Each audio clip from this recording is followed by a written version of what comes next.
윤석열 검찰총장의 직무배제 효력을 정지시킨 법원의 결정 이후 정치권의 공방은 더 거세지고 있습니다. 민주당은 징계위 결정을 지켜봐야 한다며 검찰개혁에서 물러나지 않겠다는 입장인 반면 국민의힘은 추미애 장관에게 논란의 책임을 물어야 한다며 대통령에게 추 장관의 경질을 촉구했습니다. 국회 취재기자 연결합니다. 김대근 기자.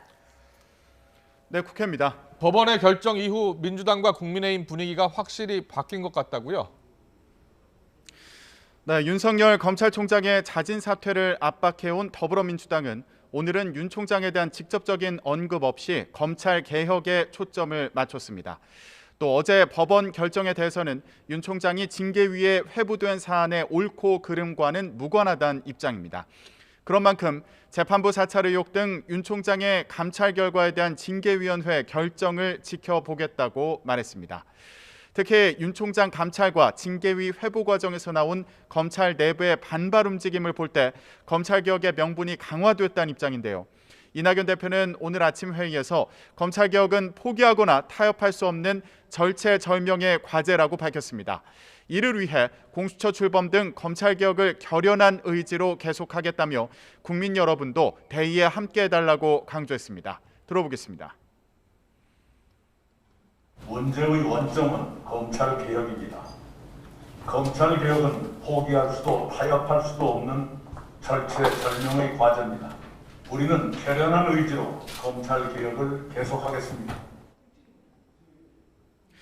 국민의힘은 법원 판단을 계기로 문재인 대통령 사과와 추미애 장관 해임을 촉구하며 공세를 강화했습니다.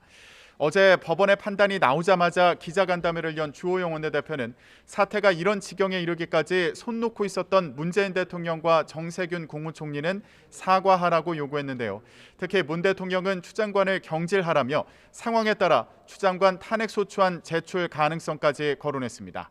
주 원내대표는 오늘도 정치적 중립을 훼손한 건 추미애 법무부 장관이라며 대통령은 윤 총장에 대한 징계 취하를 명령하고 추 장관을 경질하라고 거듭 촉구했습니다. 김종인 비대위원장도 오늘 회의에서 윤석열 총장에 대한 감찰과 징계위 회부를 두고 윤 총장을 어떻게든 내보내기 위한 것이라며 이런 시도에 대해서는 나중에 후회할 수밖에 없을 거라고 비판했습니다. 또 지금 상황을 해결할 수 있는 건 대통령뿐이라며 추 장관을 경질하라는 뜻도 밝혔습니다. 들어보겠습니다. 오로지 임명권자인 대통령만이 결심할 수 있는 사항이라고 생각합니다. 대통령께서는 너무나 어떤 특정인에 대해서 집착하지 마시고 냉정히 판단해 주시기 바랍니다.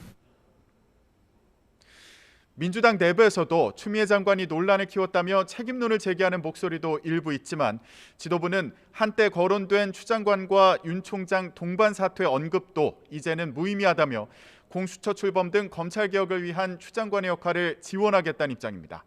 그런 만큼 추미애 장관과 윤석열 총장을 둘러싼 여야 공방은 앞으로도 계속될 것으로 보입니다. 네, 오늘 국회에서는 다른 중요한 일정도 있습니다. 내년도 예산안을 처리하는 거죠. 네, 국회는 오늘 본회의를 열어 558조 원 규모의 새해 예산안을 처리합니다. 여야는 줄다리기 끝에 정부안에서 7조 5천억 원을 늘리고 5조 3천억 원을 줄여 2조 2천억 원을 순증하기로 했는데요.